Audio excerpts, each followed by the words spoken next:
Older people should eat after everyone else anyway, my daughter-in-law said with a laugh as she reached across the table for the mashed potatoes. For a second, nobody moved. The soft jazz playing from the kitchen suddenly sounded too loud.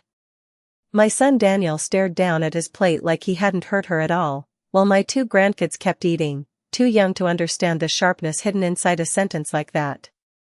I stood there beside the dining table holding a casserole dish that was still warm against my hands, and I felt something strange settle deep in my chest.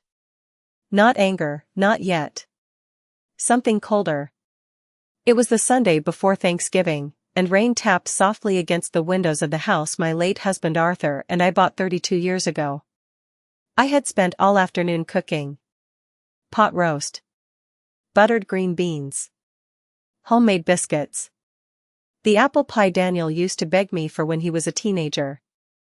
The dining room glowed with warm yellow light, reflecting against the polished oak table Arthur built with his own hands the summer Daniel turned 10. I used to love this room. Now it felt like I was visiting someone else's life. Vanessa smiled as if she'd made an innocent joke. I just mean the kids should eat first, she added lightly, sipping white wine from one of my crystal glasses. The same glasses she once called outdated. I looked around the table, waiting for someone to say something. Daniel cleared his throat. "Mom, why don't you sit over there tonight?" he asked quietly, nodding toward the small chair near the kitchen entrance. Not Arthur's chair. Not my usual seat beside the window. The small folding chair they normally used when extra guests came over. I stared at it for a moment. Then I smiled. A small one. The kind women learn after surviving disappointments they don't talk about out loud. "Of course," I said softly. Vanessa leaned back in her chair, satisfied, already moving on to another conversation about private schools and kitchen renovations. Meanwhile I carried the casserole dish back into the kitchen because suddenly I wasn't hungry anymore. From the sink, I could still hear them laughing in the dining room while the candles I lit an hour earlier slowly burned lower and lower. And standing there alone beneath the dim kitchen light, I realized this wasn't the first time Vanessa had made me feel invisible. It was simply the first time she had stopped pretending not to. The house sounded different after everyone left that night. Quiet, but not peaceful. The dishwasher hummed softly in the kitchen while rainwater slid down the windows in thin silver lines. I stood alone at the sink drying plates that did not belong to me anymore, at least not in the way they once had. Vanessa had replaced most of my old serving dishes last spring. She said the newer ones looked cleaner and more modern. I remember nodding politely while boxing up the floral china Arthur bought me for our 20th anniversary. She stored it somewhere in the basement after that. I never saw it again. Upstairs, I could hear Daniel and Vanessa moving around their bedroom. Their footsteps crossed above my head while I folded dish towels slowly, carefully, the same way my mother used to after difficult family dinners. Some habits survive grief. Others survive humiliation. I turned off the kitchen lights and walked through the dark dining room, stopping beside Arthur's chair. The wood still carried faint scratches from the belt buckle he used to wear when he came home from work at the hardware store. 30 years ago, he sanded this table himself in our garage while Daniel sat nearby building crooked birdhouses from leftover scraps. Back then, this house smelled like sawdust and cinnamon candles and Sunday pancakes. Now it smelled like expensive candles Vanessa ordered online and the sharp floral perfume she sprayed through every room. I rested my hand against the chair for a moment before heading upstairs. My room sat at the end of the hallway, smaller than the master bedroom Daniel and Vanessa now used. Vanessa had called it more practical after Arthur passed away 2 years earlier. She said climbing the stairs from the larger room might become difficult at my age. I remember agreeing because grief made everything feel heavy back then. I did not realize surrender could become a habit. Inside my room, I changed into an old blue cardigan and sat near the window while the storm rolled across the neighborhood. Across the street, warm Christmas lights glowed from the Peterson family porch even though Thanksgiving had not arrived yet. Arthur always said the Petersons decorated too early. The memory almost made me smile. Almost. Then I glanced down at my phone resting on the nightstand. No message from Daniel. No apology. Nothing. Downstairs, I suddenly heard Vanessa laughing loudly, followed by the muffled sound of her voice drifting up the staircase. Honestly, Daniel, if we are going to keep hosting people here next month, your mother cannot keep acting so sensitive about seating arrangements. Hosting people here. Not our house. Not Eleanor's home. Just here. I sat perfectly still in the dark while something inside me slowly began to wake up, something far less fragile than sadness. The next morning, the house smelled faintly of coffee and burnt toast by the time I came downstairs at 7. Pale winter sunlight spilled through the kitchen windows, turning the marble countertops almost white. Vanessa stood near the stove scrolling through her phone while Daniel sat at the island wearing one of his expensive gray sweaters, barely awake yet already distracted by emails on his laptop. Neither of them noticed me at first. Or perhaps they did, and pretending not to notice had simply become easier. I moved quietly toward the cabinet where I kept my tea bags, but stopped when I realized the shelves looked different. Everything had been rearranged overnight. My favorite mugs were gone from the lower shelf where Arthur used to leave them for me every morning. The herbal tea I drank before bed had disappeared completely. Even the oatmeal I bought every month was nowhere in sight. Vanessa finally glanced up. "Oh good, you are awake," she said casually. "I reorganized the kitchen last night. It makes more sense this way." I nodded slowly while opening the wrong cabinet twice before finding a single mug pushed near the back beside the cleaning supplies. "I could not find my tea," I said quietly. Vanessa shrugged as she poured almond milk into her coffee. "You had so many things taking up space, Eleanor." I moved some older items downstairs. Older items. The words landed softly, but not gently. Daniel kept typing without looking at me. Tap. Tap. Tap. The sound filled the silence between us. I opened the basement door a few minutes later and stared down into the dim light below. My tea tin sat beside old holiday decorations and broken picture frames near the bottom step. Right beside the floral china Arthur gave me years ago. Carefully packed away like objects nobody planned to use again. I stood there longer than I should have. Long enough for old memories to rise quietly to the surface. Arthur carrying groceries into this very kitchen during snowstorms. Daniel doing homework at the counter while I made grilled cheese sandwiches after school. Birthday cakes cooling near the sink. Christmas mornings loud with wrapping paper and laughter. Back then, this house felt alive. Now every room seemed to whisper the same message: move aside. By noon, rain clouds had cleared and cold sunlight stretched across the living room carpet. I was folding laundry when Chloe Bennett stopped by unexpectedly carrying a pumpkin loaf wrapped in brown paper. Her cheeks were pink from the wind and her auburn hair fell loose around her shoulders. "I figured you could use something sweet after Sunday dinner," she said gently. Something in her voice made me pause. Chloe had always noticed things other people ignored. She stepped into the house slowly, her eyes drifting toward the dining room before settling back on me. "Why was your seat moved?" she asked quietly. I looked down at the folded towel in my hands. And for the first time, I realized someone else had seen it too. Chloe set the pumpkin loaf on the counter while I finished folding the last towel from the laundry basket.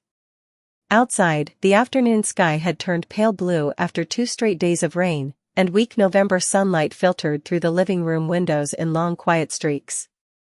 For a moment neither of us spoke. The house itself seemed to listen. "I noticed it Sunday," Chloe finally said, lowering her voice. The way Vanessa kept directing everyone where to sit, and the way Daniel just let it happen. I gave a small shrug even though my chest tightened at the words. "Families change," I said softly. Chloe looked at me carefully. Too carefully. Changing is not the same thing as pushing someone out.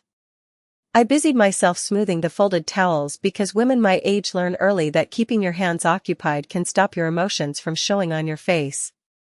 But Chloe did not let it go. When Uncle Arthur was alive, nobody would have treated you this way, she said quietly. The room fell silent after that. Even the old grandfather clock near the staircase seemed louder somehow. Tick. Tick. Tick. I glanced toward the fireplace where Arthur's photograph used to sit before Vanessa redecorated the mantel in September.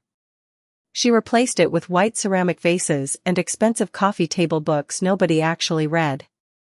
Arthur's picture now rested upstairs on a bookshelf in my smaller bedroom beside an old lamp with a crooked shade. Your uncle believed in keeping peace, I said after a while. So do I. Chloe shook her head gently. No, Eleanor. I think you spent years making other people comfortable. The words hit harder than I expected because deep down, I knew she was right.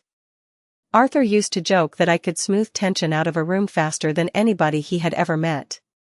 During our 38 years of marriage, I learned how to soften arguments before they became fights. How to smile through disappointment.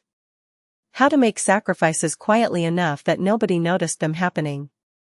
When Daniel was younger, I gave up promotions at the bank so I could drive him to baseball practice every afternoon. When Arthur wanted to open his own hardware store, I worked double shifts for nearly 3 years to help cover the mortgage. We built this life together, one careful payment at a time. Every hallway in this house carried pieces of us inside it. Yet lately I moved through these rooms like a guest overstaying her welcome. Chloe walked toward the dining room slowly, her boots soft against the hardwood floor.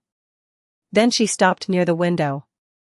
Eleanor, she said carefully, did Daniel tell you they are planning renovations after Christmas? I frowned slightly. Renovations? She hesitated before answering. Vanessa mentioned opening up the downstairs space.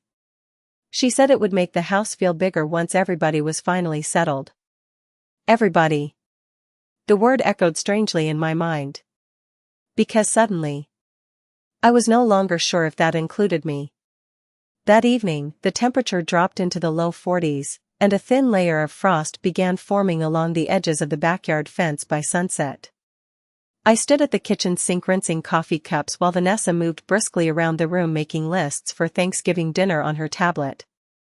Every cabinet door opened and closed with sharp little sounds that bounced through the quiet house. Daniel had not come home from work yet. The only other noise came from the television murmuring softly in the family room where the children watched cartoons beneath blankets. I think we should move the buffet table into the dining room this year, Vanessa said suddenly without looking at me. It makes more sense for traffic flow. I nodded absently, drying a plate with slow, careful movements. Then she added, and honestly, Eleanor, you probably should not exhaust yourself trying to cook so much this year. People your age need more rest. People your age. Again. Everything had become about my age lately. My age. My energy. My space. My usefulness. Vanessa finally turned toward me, crossing her arms lightly against her burgundy sweater. I can handle hosting now, she said with a small smile. You should let the younger generation take over. For a moment, I simply looked at her. Really looked at her. She was beautiful in the polished way magazine advertisements teach women to become. Smooth blonde waves. White teeth. Perfect posture. But beneath all that charm sat something colder, a quiet impatience every time she looked at me, as though my very presence delayed the life she wanted. This house has seen 4 decades of Thanksgiving dinners, I said softly. I think it can survive one more. Her smile tightened just slightly before she returned to her lists. Later that night, after everyone had gone upstairs, I walked through the downstairs rooms turning off lamps one by one. The living room glowed faintly from the fireplace embers while shadows stretched long across the hardwood floors. Near the staircase, I noticed a folder sitting partially hidden beneath a stack of design magazines on the entry table. Normally I would have ignored it. But my name typed across the front stopped me cold. Eleanor Whitmore. My stomach tightened as I slowly pulled the folder free. Inside were printed estimates from a construction company. Basement conversion. Main floor redesign. Expanded guest suite. Then I saw another line circled in blue ink. Future in-law suite relocation. Relocation. Not renovation. Not redesign. Relocation. My fingers suddenly felt cold against the paper. Footsteps creaked overhead and I quickly slid the folder back where I found it just as Daniel appeared halfway down the staircase rubbing his eyes tiredly. "Mom? What are you doing up?" he asked. I looked at him for a long moment beneath the dim hallway light. This was the same little boy who used to crawl into bed beside me after thunderstorms. The same child who once cried for 2 hours when he accidentally stepped on a bird in the driveway. Now there was distance in his face I no longer knew how to cross. "Could not sleep," I answered quietly. Daniel nodded distractedly and disappeared into the kitchen for water without noticing the tremor in my hands. But standing there alone in the dark hallway, I realized something with terrifying clarity. They were not simply rearranging the house anymore. They were rearranging a future that no longer had room for me inside it. The following morning arrived cold and painfully bright. Sunlight poured across the kitchen floor in sharp white squares while the coffee machine sputtered softly beside me. I barely slept the night before. Every time I closed my eyes, I kept seeing that single word printed across the construction estimate. Relocation. By 8:30, Daniel and Vanessa had already left to take the children to school before work, and the house finally felt still again. I stood near the window holding my coffee cup with both hands, staring out at the bare maple trees lining our street. Arthur planted those trees the year we refinanced the house after Daniel started college. He said he wanted something strong and lasting to grow here long after we were gone. Funny how people believe roots guarantee permanence. Around 10, I drove downtown for the first time in weeks. The heater in my old silver Buick clicked loudly while Christmas decorations were already being hung along Main Street despite Thanksgiving still days away.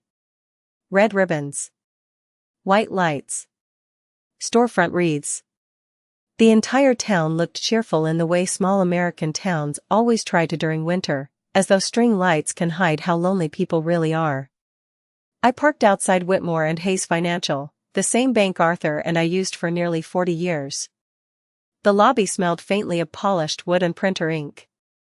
A young teller greeted me politely, but there was hesitation in her smile when she saw my age. People think older women do not notice those tiny shifts in tone. We do. We notice all of them. "I would like copies of the property records connected to my home," I said calmly. 20 minutes later, I sat inside a small office beneath fluorescent lighting while a branch manager named Stephen adjusted his glasses nervously across from me. Papers covered the desk between us. Loan inquiries. Equity discussions. Preliminary refinancing forms. My heart slowed strangely as I read through them because panic had already passed sometime during the night. What remained now was clarity. "Mrs. Whitmore," Stephen said carefully, "these inquiries were initiated online over the past several months, but no final authorization has been completed." Several months. Meaning while Vanessa smiled through Sunday dinners and Daniel asked whether I needed help carrying groceries, they had already been planning changes behind my back. I kept turning pages until another detail stopped me cold.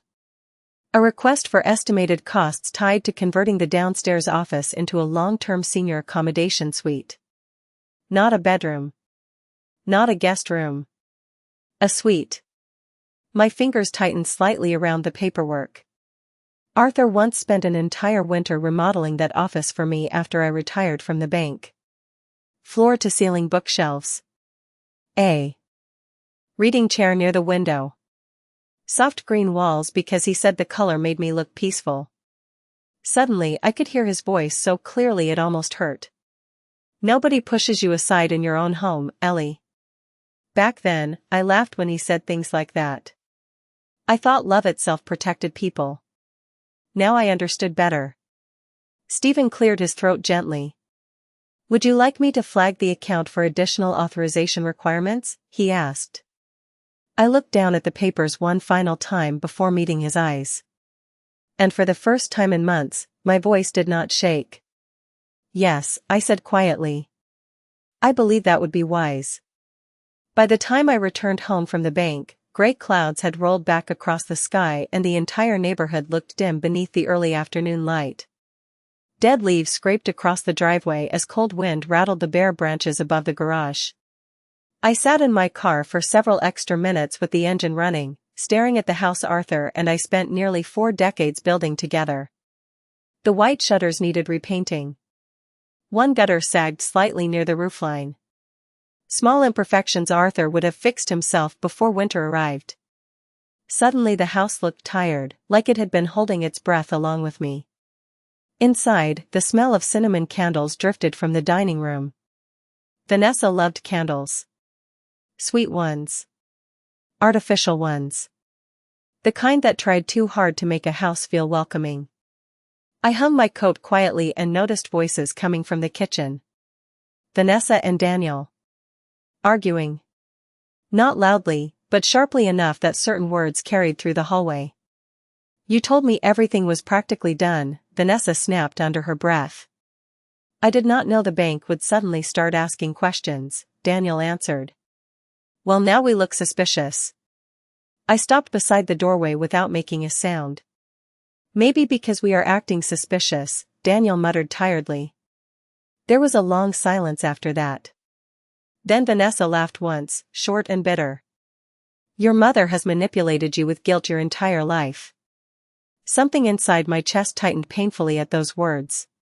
Not because they were cruel, but because Daniel did not defend me. I heard the refrigerator open. Glasses clinking softly. Then his exhausted voice again. I just wanted things easier for everybody. Easier. Such a harmless-sounding word for something that cuts so deeply. I stepped into the kitchen before either of them realized I was home. Vanessa nearly jumped, her hand tightening around a wine glass. Daniel looked pale beneath the overhead lighting. You are back early, Vanessa said quickly, forcing a smile onto her face. I placed my purse calmly on the counter. Traffic was light downtown, I answered. Nobody spoke for a moment. The tension in the room sat thick and heavy like humidity before a thunderstorm. Then Daniel cleared his throat awkwardly. Mom, we actually wanted to talk to you tonight about some future planning ideas. Future planning. Another careful phrase. Another polite disguise. Vanessa straightened immediately, slipping back into her smooth, composed tone. We have just been thinking about how to make the house more functional long-term, she explained. Especially as everybody gets older. Everybody. Yet somehow every change only seemed to involve me shrinking smaller inside my own life. I looked at my son carefully. His eyes darted away almost immediately. That hurt more than anything Vanessa had ever said. Interesting, I replied softly. Because I spent my morning learning quite a bit about the future plans already being discussed behind my back. The silence that followed felt enormous. Vanessa's expression froze completely. Daniel stared at me now, finally fully alert. And for the first time since Arthur died, I watched uncertainty enter this house instead of mine. Vanessa recovered first. She always did. Her expression softened into that polished smile she used whenever she wanted to make cruelty sound reasonable. Eleanor, she said gently, placing one hand against the marble counter, nobody is trying to hurt you. We are just thinking ahead. Thinking ahead. Such careful words wrapped around selfish intentions. I looked toward Daniel again, waiting for something in his face to feel familiar. An apology. Regret. Anything. But he only rubbed his forehead. Tiredly, avoiding my eyes like a man already exhausted by choices he knew were wrong. Mom, he said quietly, the house is getting harder to maintain.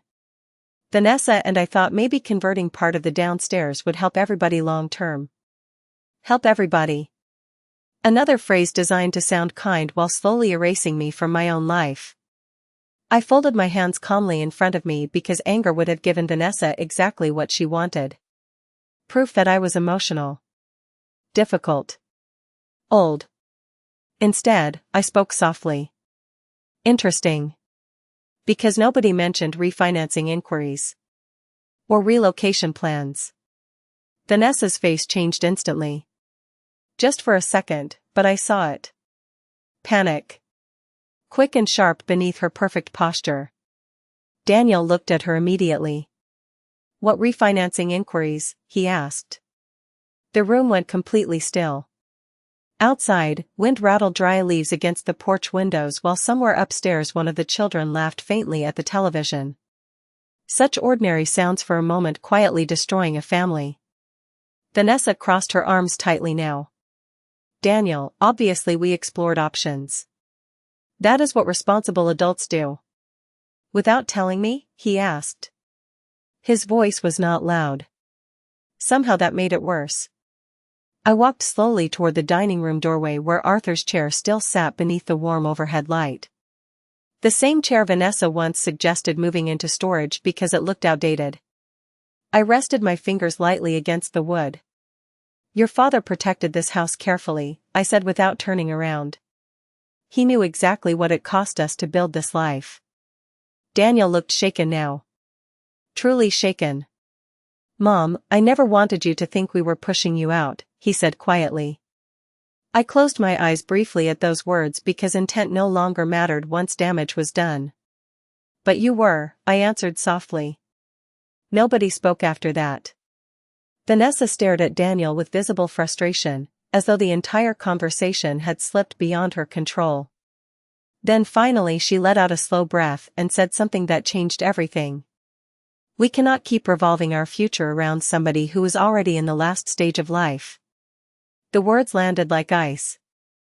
Water poured directly into the center of the room. Daniel looked stunned. Even Vanessa seemed surprised by how harsh she sounded once the sentence fully existed in the air between us. Slowly, very slowly, I turned back toward them. And for the first time since this all began, I did not feel wounded. I felt awake. Then perhaps, I said calmly, it is time everybody remembers whose future paid for this house in the first place. Nobody spoke for several seconds after that.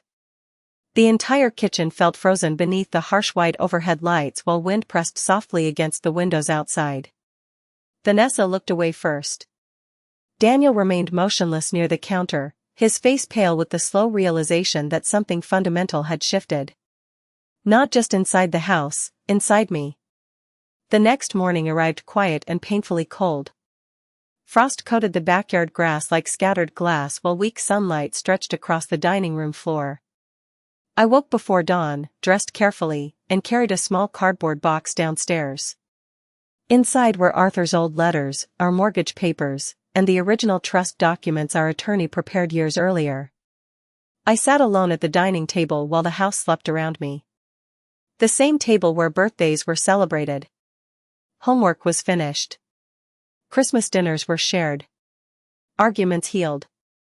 And somewhere along the way, respect disappeared. Around 8 o'clock, Daniel walked downstairs wearing wrinkled sweatpants and exhaustion across his face. He stopped when he saw the documents spread neatly in front of me. Mom, he said quietly, can we please talk? I looked at him for a long moment before nodding toward the chair across from me. Not the folding chair near the kitchen. Arthur's chair. Daniel hesitated before sitting down. I should have stopped this earlier, he admitted softly. I kept telling myself we were helping everybody, but somewhere along the way, I stopped noticing what it was doing to you. His voice cracked slightly at the end, and for the first time in months, I saw my son again instead of the stranger grief and weakness had turned him into. Upstairs, I heard Vanessa moving around quickly. Cabinet doors shutting harder than usual. But down here, in the soft morning light, the performance was finally over. I slid one paper gently across the table toward Daniel. Your father protected this home very carefully, I said. The trust cannot be altered without my approval. Not now. Not ever.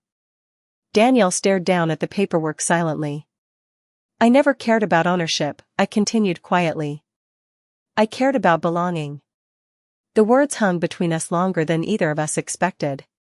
Later that afternoon, Chloe arrived with coffee and cinnamon rolls from the bakery downtown. We sat together on the back porch wrapped in blankets while cold November air drifted through the neighborhood. For the first time in a very long while, the house felt calm again. Not because everything had been repaired.